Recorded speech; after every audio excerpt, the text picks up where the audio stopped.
আপনাদের মনে আছে কক্সবাজারের সেই যে কমিশনার একরাম, তাকে যখন ক্রস ফায়ারে দেওয়া হবে, ঠিক এই সময় তার মেয়ে তাকে টেলিফোন করলো, র্যাবের সেই ক্রস ফায়ার। তারপর সেখান থেকে সে কাঁদছিল, একরাম কাঁদছিল।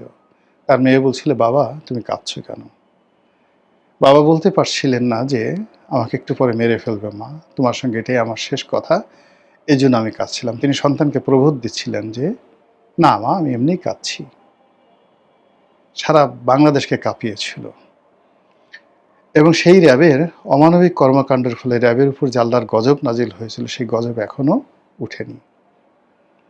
এই র্যাব 7 জনকে মার্ডার করেছে নিজেদের স্বার্থে, কোনো রাষ্ট্রীয় হুকুম ছিল না, শুধুমাত্র টাকার জন্য। সেই মেরে নাড়ি ভুড়ি বের করে তারপর সেই লাশ শীতলক্ষাতে নিক্ষেপ করেছিল। এবং সেই দৃশ্য দেখার পরে একজন অ্যাডভোকেট দেখেছিল তাকে যেভাবে নির্মমভাবে তারা হত্যা করেছিল।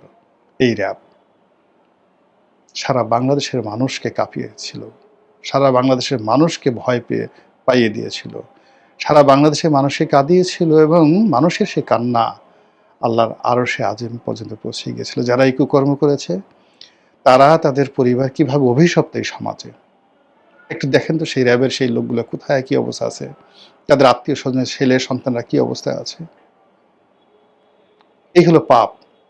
এবং যে সরকার আমলে, শেখ হাসিনার আমলে, আওয়ামী লীগের আমলে, যে স্বরাষ্ট্রমন্ত্রীর আমলে এই ধরনের দুর্বৃত্তপনা ঘটেছে, দেখেন তো তাদের জীবন।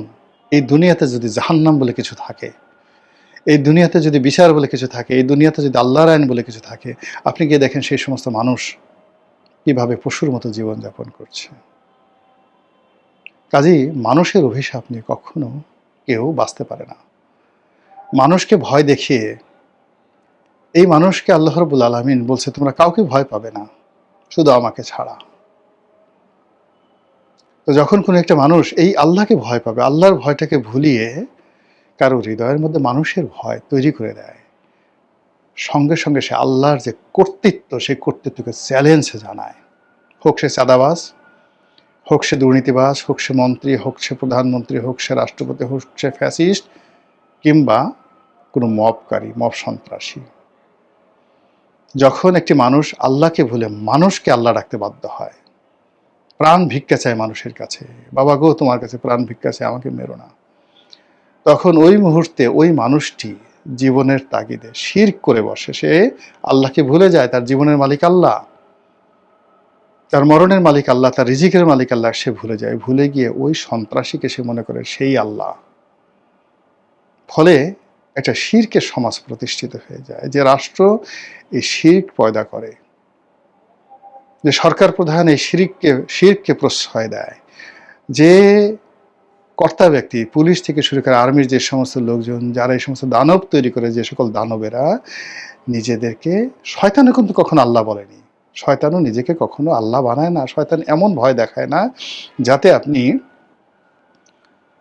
আল্লাহর পরিবর্তে শয়তানকে আল্লাহ মান্য করবেন, কখনো আপনি দেখাতে পারবেন না।